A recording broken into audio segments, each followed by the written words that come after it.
critical materials, and the war in Ukraine. This is Energy Matters with Claire and Dan.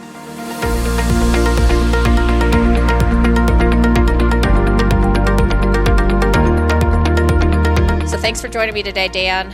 We're talking today about the clean energy transition, which shifts resource geopolitics choke points from oil fields to lithium mines and battery factories. We've talked a lot about the world's energy transition to renewables and storage, and lithium, cobalt, and rare earths are vital for batteries, wind turbines, lots of other green technologies. Countries that control the supply chains of these minerals will have lots of influence over global power structures. As I understand it right now, China processes around 60% of the world's lithium and 70% of the world's cobalt, controls 75% of lithium-ion battery cell production, and manufactures 70% of cathodes and 85% of anodes, which makes OPEC look pretty diversified by comparison, right? I know, Dan, you write about adaptive resource geopolitics, meaning whoever has control over strategic minerals like graphite, lithium, and titanium, and rare earth elements really impacts geopolitics. So tell me a little bit about what you're researching right now in the Ukraine.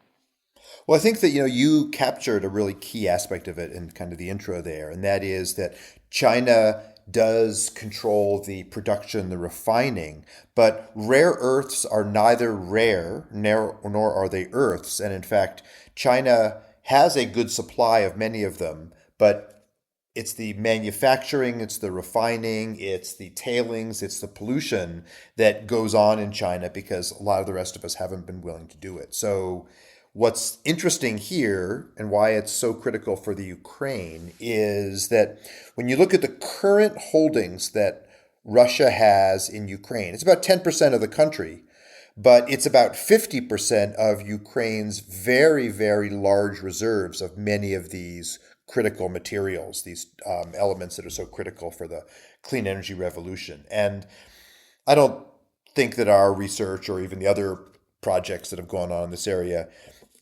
are making the claim that Russia invaded Ukraine for them. I think there's a bit of that, but I think the real critical story is that one of the reasons why Russia is so adamant on hanging on to the Donbas, to the eastern Ukraine and Crimea, but really the eastern Ukraine, that's where the mines are, that's where the access to these critical materials are, and to the degree to which you're looking at next industries, that's an absolutely key part of the country, and it's one of the reasons why Russia has been so adamant that they will not give this up, and it's why the scary alliance between Trump and Putin does seem to be preserving those resources for Russia at the expense of Ukraine's future. Now, traditionally, we would have analyzed this through NATO or the North Atlantic Treaty Organization and be concerned about expansion and security. So what you're saying basically is Russia's occupation of mineral-rich territories suggests a broader strategy to sustain its influence in a post-fossil fuel world, if that is, in fact, what we're doing in the world today. Yeah, and you can argue, and we talked about it in a recent episode, that the U.S.'s eye on Greenland is also largely run through critical materials and strategic areas that are now much more open during global warming. And so, again, it sure looks to a simple physicist like myself that the big superpowers are carving up the world, not only the existing fossil world, but the energy world to come around maximizing their profits. And one of the features that has really defined the last year of the war in Ukraine is that all powers seem to be testing out their most scary drones. And I think the word double tap has entered the conversation, has entered a larger dialogue because of the ways that we are using drones, smart systems, materials to attack not only a target, but the term double tap comes from you attack the target, you wait for responders to show up, and then you attack the target again to make sure your first damages did a lot of damage and you kill off the responders. And that is a so ugly side of smarter and smarter energy systems, drones, these materials that we need, that we are playing out a kind of a Terminator world future at the expense of Ukrainians. Which is just so horrifying. It's just awful. Yeah. Now, back to critical materials, the U.S. doesn't have a coherent critical mineral policy. The EU, European Union, does have a coherent energy plan, which is decarbonization by 2040 to 2050. And you just wrote an article about the materials implications of this. So tell us a little bit about it. Yeah, so I think it's really interesting. I mean, the US should have a strategy. They don't, as you point out. Europe really does, but the Europe strategy is one that has been emboldened first by the rise of solar, of which Germany had a particularly large role, and now very much by the rise of wind, both wind onshore and offshore, and what's going on in Denmark and Ireland and the UK, and now is all really a strategy that says this works, that if you do invest, you can create a strategy. But the big blind spot has been the up to 1,000% increase in many of these critical materials that are going to be needed. And if we just look at silicon, so silicon is kind of a starting ground. It's not a rare material. Every beach is made of silicon. Silica is one of the most common materials, but you need to refine it. It's energy intensive. And when you get into the more exotic rare earths, when you think about batteries and wind, but I think what's really useful to think about kind of silicon for solar and lithium for batteries as just starting points, is that the European strategy is not one that has a coherent path to get to the amount of materials that are needed. So essentially, if the hydrocarbon world is one about acquiring oil and gas assets, and the clean energy world is one about acquiring minerals, the key aspect is that there is a big energy footprint needed to refine those materials. Now, you're saying in the EU. I just want to be clear. You wrote this in the article. EU. That's where we did this analysis. But this is a global story. China of course, is already nobody thinking has enough about lithium. it. Nobody has enough silicon. Everybody wants more of what they have. Right. Well, it's interesting though, because if we kind of dial this back 10 years, everybody was very, very worried there's not going to be enough lithium. And that was because lithium was on everyone's minds because it's in our batteries, in our cars, and our phones. Well, lithium that looked like a scarce material 10 years ago is really now not scarce.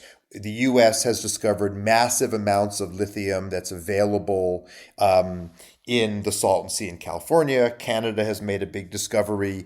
And kind of more interestingly, it now looks like lithium may be more cost effective to simply extract from seawater than to mine anywhere on the planet. And that's research that's come out of Saudi Arabia. It's been reconfirmed by groups in China. And if you can start to think about, well, lithium was scarce because we weren't looking for it very hard.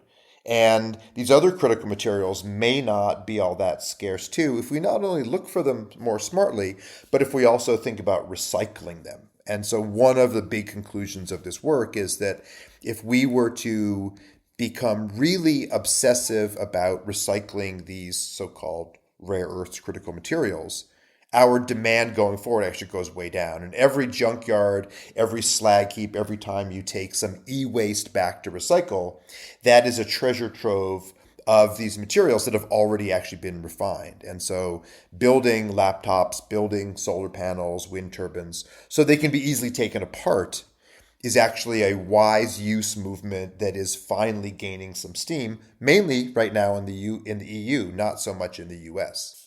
We're a throwaway culture, right? My chair doesn't work anymore. I throw it away. It's too cheap. We really right? are, yeah. We really are. And I mean, is this history repeating itself? I'll reiterate The Prize by Dan Yergin it's a ridiculously big book, but it's a really great book, right? There were coal shortages during World War I in the UK, fueled by the British blockade. And that weakened Germany's economy and military, making it a decisive factor in their defeat. So, I mean, there's minerals have always changed the geopolitics of wars everywhere, right? And Ukraine is, another casualty.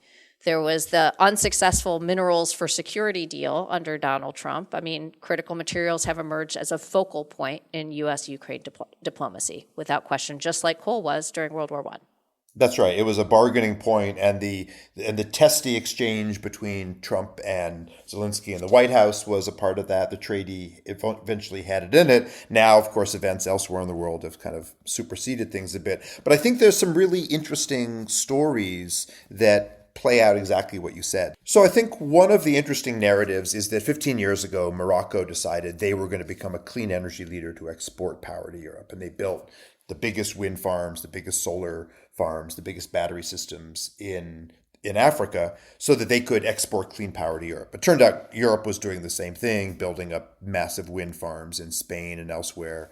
So Europe didn't really become a market for it. But what Morocco did do was create a whole new generation of forward-looking energy engineering departments, and those became hotbeds of gender and ethnic diversity, largely because they were new places to go. So what Morocco learned in their green energy transition is that you can actually couple this in very elegant and really productive ways socially in this energy transition. Jump to the story right now in Ukraine, and you get a world of innovation just like what we saw in Morocco, but you see a really ugly version instead, and that is that the high-tech players in Morocco, the German drone industry, the Iranian drone industry, the US drone industry, have demonstrated they have very little interest in seeing the war in Ukraine end because everyone is using Ukraine as the test bed for their innovations, but those innovations happen to be destructive drones that are killing people, killing infrastructure. And so you can use this moment of innovation for good, or you can really use it to double down on death. And that's what we are seeing right now in Ukraine. That's why, for me, it's such a sad version of innovation gone wrong. We've been talking about critical materials throughout this episode and the war in Ukraine. Where are all of these materials going? So at the beginning of this episode, we talked about how China's processing most of the world's lithium and cobalt and lithium-ion batteries.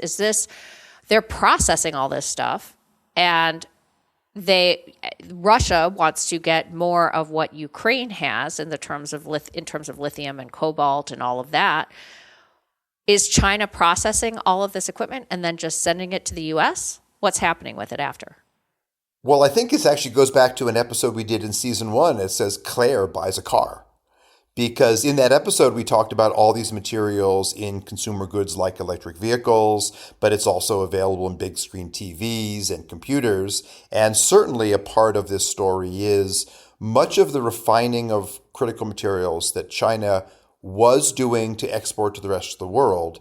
Because of tense geopolitics, China has now cut off the export of many of these things to Europe and the US, but they're finding very, very active markets in China, such as some of the world's biggest electric vehicle companies that need these materials, and they are in China today. Right.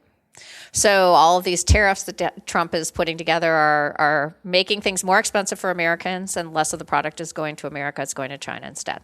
And if you think that's a negative, that leads us into this kind of whole process of, could we start to think about circular economies and wise use of materials and materials and goods that we make that are much easier to disassemble? This is the kind of thing that gets people excited, but right now in the US, we are not a leader in smart design of products. We are designers around high-end things, fancy cars, but we are not designing for kind of environmentally recycling green and products. Right, exactly. Yeah, exactly. Yep. That wraps up this episode about critical materials in the Ukraine and beyond. We will be here to cover this and more in the energy and business space. It's a really important time in U.S. and world history, and we appreciate you listening. See you next time.